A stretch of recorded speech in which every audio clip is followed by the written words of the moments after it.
दोस्तों, सीबीआई 2 साल से मुंह में दही जमाए बैठी है, लेकिन ना तो अपडेट दे रही है और ना ही रिपोर्ट सौंप रही है।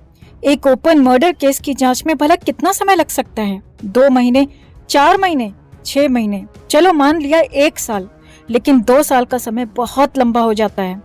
ऐसे फेमस केस जब लटकाने होते हैं तो समय लंबा खींचा जाता है ताकि इंसाफ मांगने वाले अपने आप धीरे धीरे शांत हो जाएं। पहले बहुत सारे केसेस में इस तरह का रवैया देखा जा चुका है। एसएसआर केस में भी यही हो रहा है। दरअसल सीबीआई अभी तुरंत फाइनल रिपोर्ट नहीं लगा सकती, ये उसकी मजबूरी है और इसके पीछे की कई सारी वजह हैं। सबसे बड़ी वजह यही है कि एसएसआर फैंस भले ही आज की डेट में शांत दिख रहे हैं, लेकिन ये लोग शांत नहीं बैठे हैं और एसएसआर अभी भी हर किसी के दिमाग में बैठा हुआ है। और अगर सीबीआई ऐसे में इसे आत्महत्या बताती है तो न सिर्फ सीबीआई की ऐसी तैसी हो जाएगी, बल्कि केंद्र की बीजेपी सरकार पर भी आग की लपटें पहुंचेंगी, क्योंकि सीबीआई केंद्र सरकार के अधीन काम करती है। इसे आत्महत्या बताने पर एसएसआर फैंस फिर से एक्टिव हो जाएंगे और इस बार आंदोलन सोशल मीडिया पर कम, जमीन पर ज्यादा होगा, जिससे कहीं न कहीं विपक्षी पार्टी फायदा उठाने की कोशिश करेंगी और केंद्र सरकार बैकफुट पर आ जाएगी।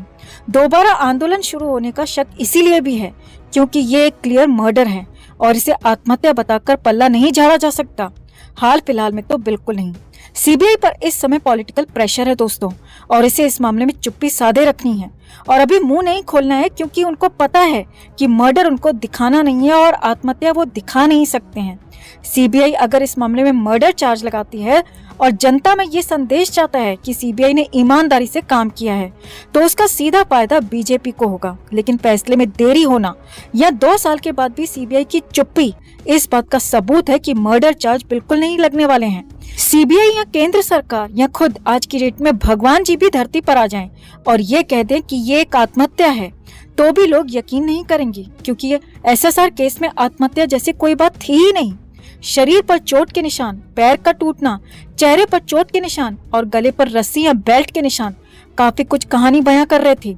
चलो सोशल मीडिया और यूट्यूबर्स की बात छोड़ देते हैं, ये लोग तो कुछ भी कह देते हैं और कुछ भी बातें बना लेते हैं और ये लोग एक्सपर्ट्स भी नहीं हैं।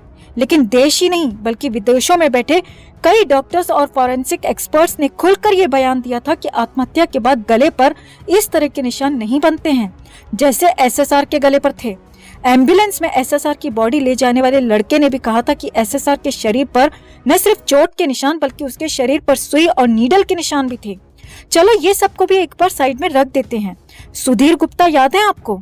पहले एसएसआर के वकील विकास सिंह से जब सुधीर गुप्ता की बात हुई थी तो खुद सुधीर गुप्ता ने कहा था कि एसएसआर के गले पर जो निशान हैं वो हैंगिंग के निशान नहीं है, लटकने से इस तरह के निशान नहीं बनते हैं, वो गला घोंटने के निशान है और गला घोंटने के निशान साफ साफ दिखाई दे जाते हैं। एक डॉक्टर ऐसे निशानों को देखते ही पहचान जाता है, देखते ही बता देता है। लेकिन सुधीर गुप्ता ने पोस्टमार्टम रिपोर्ट देखी, करीब से देखी और उसे पढ़ा भी था।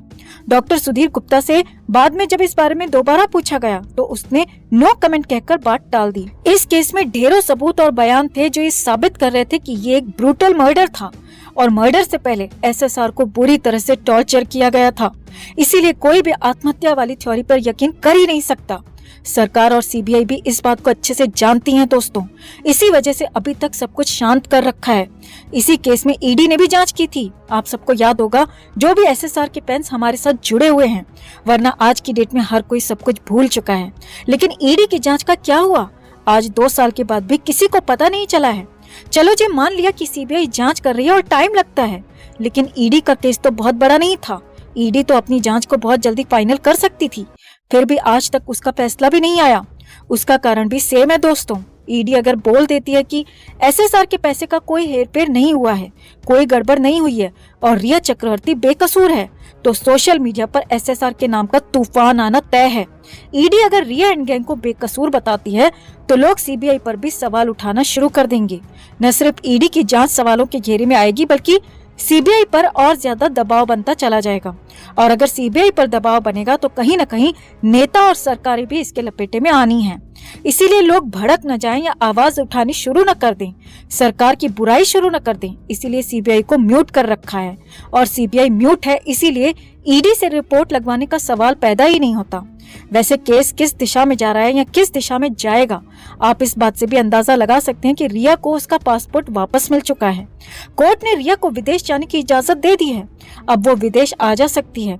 एनसीबी ने जब रिया से पूछताछ शुरू की थी तो तब एनसीबी ने उसका पासपोर्ट भी जमा करवा लिया था, लेकिन उसे आईफा अवार्ड में जाने की इजाजत दी जा चुकी है।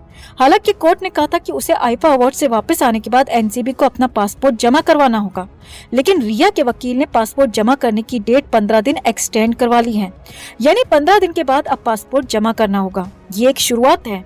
पहले उसे 6 दिन की छूट दी गई, अब उसे 15 दिन की छूट दी है और इसी तरह आने वाले समय में उसका पासपोर्ट परमानेंटली उसे दे दिया जाएगा, क्योंकि एनसीबी या कोर्ट के पास में पासपोर्ट जब्त रखने का अब कोई आधार बचता ही नहीं है। न ईडी ने कहा कि वो दोषी है, न एनसीबी की कार्रवाई में उसे सजा हुई या उस पर आरोप तय हुए। और सीबीआई तो 1-2 साल तक बेहोश पड़ी रहे तो हैरान मत होना। सीबीआई को नींद की गोली दी गई है और उसे होश अब आएगा भी नहीं। रिया तो फिर भी एक बड़ा मोहरा है दोस्तों, तो उसे बचाना बहुत जरूरी है। लेकिन एसएसआर के साथ में रहने वाले पापी पिठानी, नीरज, केशव और दीपेश, ये सारे प्यादे भी न सिर्फ गायब हैं बल्कि आज तक इन पर भी कोई कार्रवाई नहीं हुई, जबकि ये अंतिम समय में एसएसआर के साथ थे और सच झूठ का सबसे ज्यादा पता इन्हें ही है। सुशांत की मौत से कुछ दिन पहले कोरोना शुरू हुआ था और उस वक्त एसएसआर के साथ में काम करने वाली आनंदी धवन एसएसआर के पास से अपने घर वापस चली गई थी। एसएसआर की हत्या के बाद वो भी गायब रही। क्या आनंदी को जानबूझकर चुप कराया गया या वो खुद गायब रही? इसका जवाब भी आज तक बिल्कुल नहीं मिला है। सीबीआई एक बार फरीदाबाद गई थी, लेकिन फरीदाबाद में किसके पास गई थी ये नहीं बताया गया। आनंदी धवन के पास गई थी या एसएसआर के जीजा जी के पास गई थी? सवाल इतने सारे हैं और जवाब एक भी नहीं, और समय भी 2 साल का बीत चुका है।